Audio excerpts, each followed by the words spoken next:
तेज study में आप सभी का स्वागत है। हमारा एक प्रयास सफलता की ओर।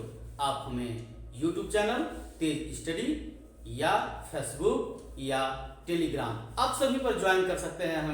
हमारा पूर्णतः प्रयास रहेगा कि आपको सफलता के शिखर तक ले जाएं।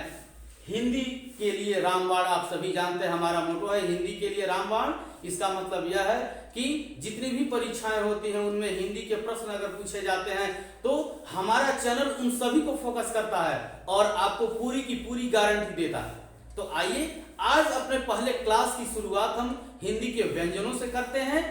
आप सभी जानते हैं कि क वर्ण से लेकर ज्ञ तक हिंदी के व्यंजन है, या आखिर इन व्यंजनों का उच्चारण कैसे होता। विभिन्न परीक्षाओं में पूछा जाता है कि क वर्ण का उच्चारण कहां से है, ग कहां से हम उच्चारित करते हैं, च का उच्चारण कहां से होता है। यहाँ जो अभ्यर्थी है वह कंफ्यूज हो जाता है, उसको यह पता नहीं चलता है कि यह क वर्ण क्या है, इसका उच्चारण कहां से होता है। तो शुरुआत इसी बेसिक प्रश्न से हम करते हैं जो आपको एकदम सामान्य साधारण भाषा में बताई जाएगी कि आपके मनो मस्तिष्क में हमेशा के लिए बना रहेगा और आप कभी भी गलती नहीं करेंगे और आपको 100 में 100% आपको सफलता मिलेगी। तो आइए शुरुआत करते हैं अपने हिंदी व्यंजन से।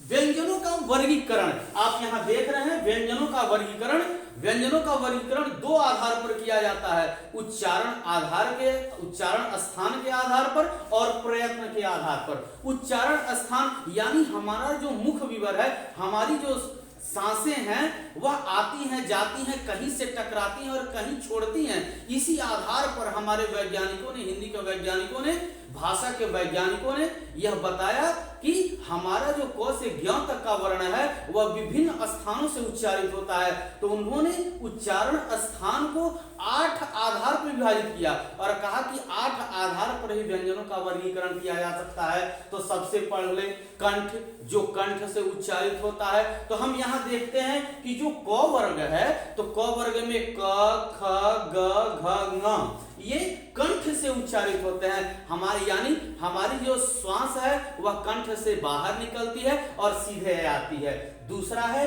तालव्य, तालु, यह तालु से उच्चारित होता है। तालु तो आप सभी को पता है। तो तालव्य में कौन कौन से वर्ण आते हैं तो च, छ, ज, झ, य। और विशेषकर जो अभ्यर्थी हैं इनको कंफ्यूज करता है। कई परीक्षाओं में यह पूछा गया है कि य और श, यह तीन श होते हैं। श, षटकोण वाला श और सपेरा वाला श, जो सभी जानते हैं, लेकिन ये नहीं जानते हैं कि तालव्य श के अंतर्गत कौन श आता है। तो यहाँ अभ्यर्थी को यह बताया जाना जरूरी है कि य और श यह तालव्य के अंतर्गत आते हैं, यानी इनका उच्चारण तालु से होता है। तीसरा है मूर्धन्य, यानी मुंह के भीतर की ऊपरी छत का अगला भाग, यानी ऊपर ए। देखिए मूर्धन्य में ट, ठ, ड, ढ, ड़ और षटकोण श, इसको कहते हैं मूर्धन्य स। इनका उच्चारण मूर्धा से होता है। अगले पर आइए, अगले पर है दंत। दंत जिसका उच्चारण दांतों से होता है। कैसे तो त, थ, द, ध, ये जो वर्ग है तो वर्ग, ये त, थ, द, ध, इनका उच्चारण दंत है। और वर्ष्या क्या है न सरल, न स र ल। और ओष्ठ, कुछ ऐसे वर्ग हैं, कुछ ऐसे वर्ण हैं जिनका उच्चारण होठ से होता है। तो कौन प, देखिए दोनों होठ मिलते हैं, प, फ, ब, भ और म।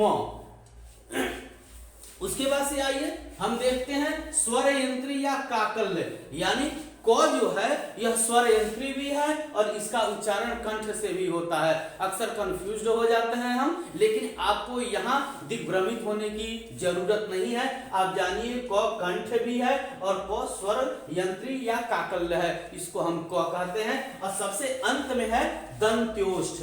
दंत यानी आप देखिए दंत और ओष्ठ, ये दोनों मिलके बना है दंत्योष्ठ। यानी देखिए निचला होठ और ऊपरी दांतों से इनका उच्चारण किया जाता है। ये आते हैं, ये दो वर्ण हैं वो और 4। हमने बड़ी ही आसान तरीके से जान लिया कि हमारा जो व्यंजन है वह उच्चारण स्थान के आधार पर कितने वर्गों में उसे हम बांट सकते हैं और उनका उच्चारण कहां से किया जा सकता है। और यहां से कम 4 से 5 प्रश्न हर परीक्षाओं में पूछे जाते हैं कि यो कौन सा वर्ण है, यह किस वर्ग में आता है, इसका उच्चारण स्थान क्या है। तो आप यहां से जो भी लिखा गया है इस चार्ट के माध्यम से आप बखूबी अपने नोट्स बना सकते हैं और एक बार पढ़ने में आपको सब कुछ याद हो सकता है।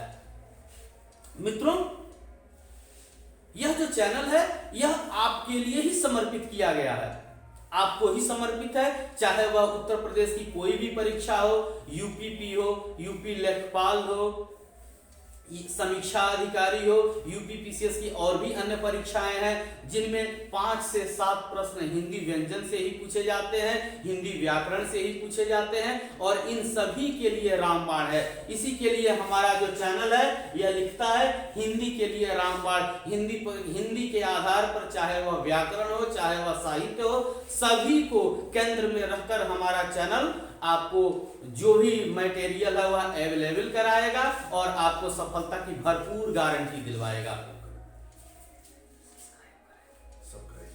तो आइए मित्रों, आज हम इस चैनल को देखते हैं और जितना अधिक से अधिक हो आप इसे लाइक और सब्सक्राइब करें, जिससे आगे आने वाली वीडियो सबसे पहले आप तक पहुंचे और आप निश्चित रूप से सफल हो। यही हमारा मोटो है। इसीलिए हम कहते हैं कि एक प्रयास सफलता की ओर, कहीं भटकाव की जरूरत नहीं है। आप 10 से 50 चैनल जो है बाजार में उपलब्ध हैं और उनके आधार पर आप पढ़ते हैं, लेकिन कभी एक चैनल, कभी दूसरा चैनल, कभी कोई चैनल नियमित रूप से आपको न तो अध्ययन कराता है न ही आपको मटेरियल दिलवाता है, लेकिन सिर्फ यही एक चैनल है तेज स्टडी के माध्यम से आप सारी चीजें एक जगह, हिंदी के लिए रामबाण, हिंदी के लिए जो भी प्रश्न है सबके लिए रामबाण यह सहायक होगा। तो एक ही जगह आप सारी चीजें पा सकते हैं, आपको कहीं पर भटकने की जरूरत नहीं है। तो आइए आज से हम इस सफलता की ओर एक कदम बढ़ाते हैं और अपने जो भी हमारे तेज स्टडी के सब्सक्राइबर हैं वो हमें लाइक करें, सब्सक्राइब करें, अपने मित्रों को बताएं कि हिंदी के लिए अब और भटकने की जरूरत नहीं है। एक चैनल आ चुका है जिसका नाम है तेज स्टडी। आइए हम अपने तेज स्टडी के अन्य सदस्यों से मुलाकात करवाते हैं। और आप तो मेरा नाम जानते ही हैं, मेरा नाम दिलीप कुमार उपाध्याय, अम्बरीश कुमार उपाध्याय, प्रिंस कुमार मिश्रा। और हमारा तेज स्टडी चैनल आने वाली सभी परीक्षाओं के लिए, जैसे मैं SSC CHL, SSC CPSI, SSC CGL, UPP, bank PO और भी सारे जितने लेखपाल की परीक्षाएं आ रही हैं, फिर जितने भिन्न प्रकार के जून जुलाई तक एग्जाम आ रहे हैं, यूपी टेट, सी टेट और भी जो एग्जाम आ रहे हैं उसके लिए तेज स्टडी हमारा फॉलो करें, लाइक करें और सब्सक्राइब करें। धन्यवाद।